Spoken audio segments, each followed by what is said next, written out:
All right, now we get to our conversation where we are talking about owning land in Kenya. And joining us is Reuben Kimani, who is the CEO, Username Investments Limited. Thank you so much for joining us on business today. Thank you, Kevin. All right, now let's get right into the conversation and look at land ownership in Kenya.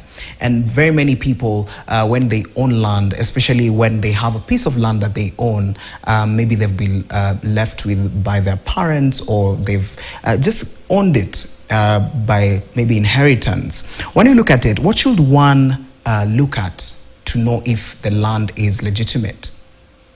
Thank you, Kevin, once again, and business on KTN News, Business Today, the show. I'm glad to be here. Land is an emotive question in Kenya. And I think there are so many challenges down there on the ground relating to land. People are being conned. There are succession issues, inheritance issues. People are fighting over land. But being in this business for the last 10 years, there are so many things we have experienced. I would like to share some of the things that I believe are on the ground, things that can inform someone on how to make decisions. Number one, in terms of knowing if the land that you are buying is legit, one of the things that you must do is called due diligence. To the person on the ground, what we mean is that you must find out if the land you're buying is legit. You must, we usually ask people to do land searches in the registry.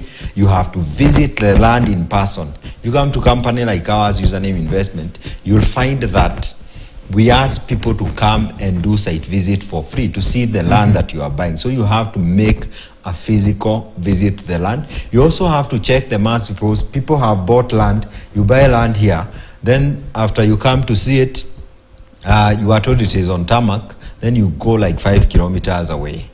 You have to check the maps. Basically, you have to do due diligence. And I want to say at this point that most Kenyans are not, they don't have the capacity. If I told you to go to Aldi House today or to the registry, you'll give up because of the sheer challenges that are in that ground.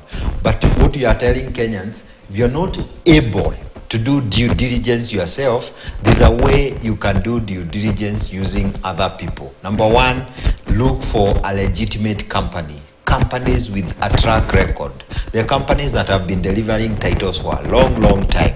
The rate of failure is very low. You have, if it's a housing development company, these companies that are selling houses, go to the ground and check a few of the projects they have done and see with your own eyes. All right, before you even continue, let us look at the various land deals that usually go wrong, where you find you've bought land, you've built on the land, and then after some years, the government comes and says, or some entities come and say, okay, this land belonged to a certain person and you have to vacate it, and you've stayed there for almost 20 years plus or 25 years plus.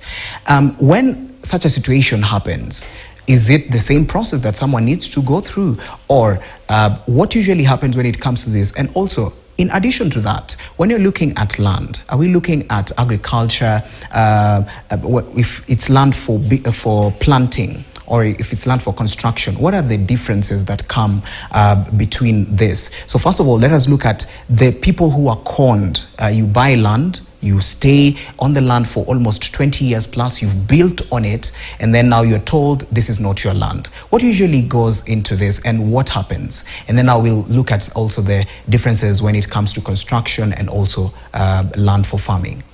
One of the most surprising things I would like to tell you, once you buy land, what we have been used as Kenyans is to go and do a normal search at the registry.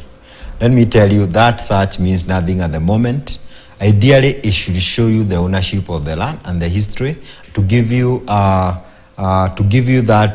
boost or that stamp of authority that the land is legit. But that is no longer the case. What we usually do, just to answer your question, you can buy land today with the right paperwork. You have done the search, you have involved lawyers, but 10 years down the line, another person comes with another title deed that is equally legit.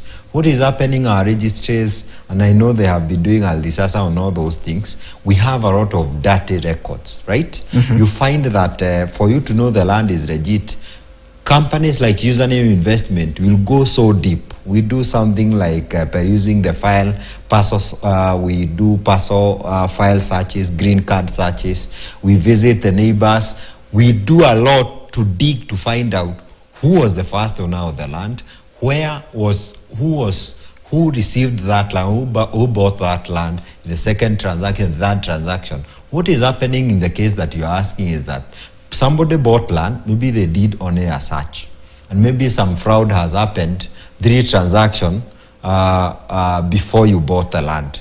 So you buy the land, maybe the owner is in the US, who had bought long time ago. Then you have built, after 10 years, somebody else comes with the original title. What happened at the point in the transaction, somebody may have fraudulently changed the paperwork. So there's a lot of dirty records, and that's why you are finding some cases that, like the one you have been seeing in the media, maybe those are rogue individuals who are trying to change paperwork right now. But there are cases where after you buy the land, maybe at some point in the past, somebody has changed the paperwork fraudulently. Now you are buying, the title that is coming out now becomes invalid because the original, at some point in the process, someone changed the paperwork. There's a lot of fraud that goes on there. There's also a lot of dirty records. And that's why you find that if we are able to, I cannot come here just talk about the problems that you are facing. If we are really able to automate everything, especially where lands records are concerned, I think we'll be able to stamp out most of these problems. Because I understand with computers, I have done computers myself as a degree, it is not possible for you to have, especially if it's well managed, for you to have duplicate records. That's what we have been having, and this problem has been very big. So for companies like us, that's why I'm insisting. My friend, do your due diligence. If you are not able to do it, go to companies, because you have invested in a lot of capacity. Lawyers, I go to meet neighbors myself, where I go check the maps myself. We have surveyors. You may not have that as an individual. If you don't have a company and you're buying maybe land next to where you stay and you're not buying from a company, you have to invest in a good and a conveyancing lawyer who understands the thing. Not all lawyers understand the technicalities, the ground things of where your money can be stolen. All right. And now let's also look at when you're buying land, or when you want to just invest in land. What is the difference when you're looking at a land for construction and also land for agricultural use? In terms of if every time you are buying land, let me start from there. Yes. Every time you are buying land, you must be coming from you must have an objective. You must have a reason why you are buying land. People buy land majorly to build their own homes. We have seen this in our company for many years. Yes. Number 2, they buy it for investment. Number 3, they might buy it for farming. So there are several factors you need to consider, especially when you are buying land. If you are buying land for investment and for immediate settlement, building a home for your family, number 1, location is very important. One of the things that we have successfully been able to do as an organization, and I know some other real estate companies have done so, is that we buy land and create gated communities in places where we believe people can stay, people who are working in the cities. That's why we work with a certain radius in terms of kilometers. Most of our projects, you'll find they are touching tarmac for a good reason, because location is very important. So number 1 is location. Number 2, you also have to factor the amenities. You need to buy a house, or you are buying land, you need to buy in a place that you can access amenities like hospitals. That's why our projects are next to tarmacs. Electricity, water, we put those things in our projects, because most places in this country don't have those amenities. We'll drill boreholes there, those are amenities. You look at the schools, because once you settle there, your kids need to go to a school. You need to check the amenities that are there. I think the other thing that you have to check is in terms of, for those who are investing, one of the most important things, you are investing in land as a vehicle for investment. One of the most important thing is the valuation at the point of purchase. What I mean, if you are buying shares today, the best way to make money is to buy when the shares are being priced the low price. Especially this is a very good time to buy real estate and shares, because the prices are very low, right? When the price go up, you make a huge profit. So you have to check when you are buying real estate, if you are buying at the right price. So you have to invest in checking the valuation reports. You can do a valuation report or follow market trend analysis to find out what is the value of that location, the point you are buying. That is very important for people who invest. For agriculture, of course, you need water for a place where it rains. Like we have land in Nakuru, and one of the things I know is that for people who are buying land there are people who buy land for farming. Though as a company, we are more specialized into residential properties. But there are those people who come to us purely, I want land for farming.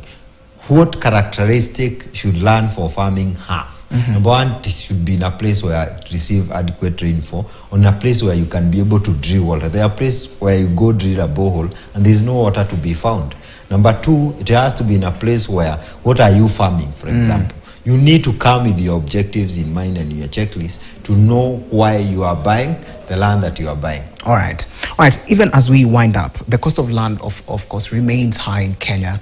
And what can be done to lower the price or even ease access to funds to enable people be able to own land in Kenya, even as we wind up? Okay, the cost of land has been very high in our country. Yes. Because, of course, as Kenyans, we have high appetite to land. It is an emotive issue. Everyone, once you finish college, people want to have land. And it is for a good reason, because of the issue of housing. We have a huge shortage of housing, and everyone, when they finish college or you get a small business, the next thing is to settle your family. Where are you going to do that? You're not going back to the village. And most people, because of urbanization, they are coming to our towns. So one of the things that I believe that can be done, and this has been shared before, is development of satellite towns. What I mean is that if you look at a country like Mexico, what they did in their major city, they did a plan for 80-kilometer radius from the city center. If you do the same, say you do the same for Nairobi, you will identify all the satellite towns that are surrounding the city. What do you do in those satellite towns? You develop the key infrastructure, because when username comes to the ground, we have to drill boreholes, we have to make railroads, we have to fence the project, we have to bring electricity, which is extremely expensive. So if you do those things, you'll find that land becomes cheaper, because as a business person, we factor those costs.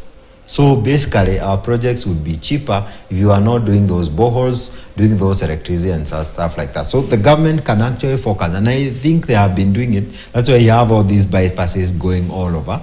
Develop those satellite towns, put amenities in them, the land prices will go lower. Number two is the tax component. One of the things that we are not happy about is the capital gain tax, which was increased from 5% to 15%. Yes. If you increase those taxes, the person who bears the biggest burden is the end user, the customer, the person who need to own that affordable home, because those costs has to keep being pushed. The other thing is public-private partnerships. When you have those, because government has a lot of land, and I think they are trying to give it away, you'll find very prime land around the city, which you cannot buy because, of course, it belongs to government and it can be developed. We are even done with our time. Thank you yes. so much for that. That is Reuben Kimani. Thank you. He's the CEO, Username Investment Limited, giving us his insights on ownership of land and what you need to do, some of the regulations that you need to go through. All right, we've come to the end of business today.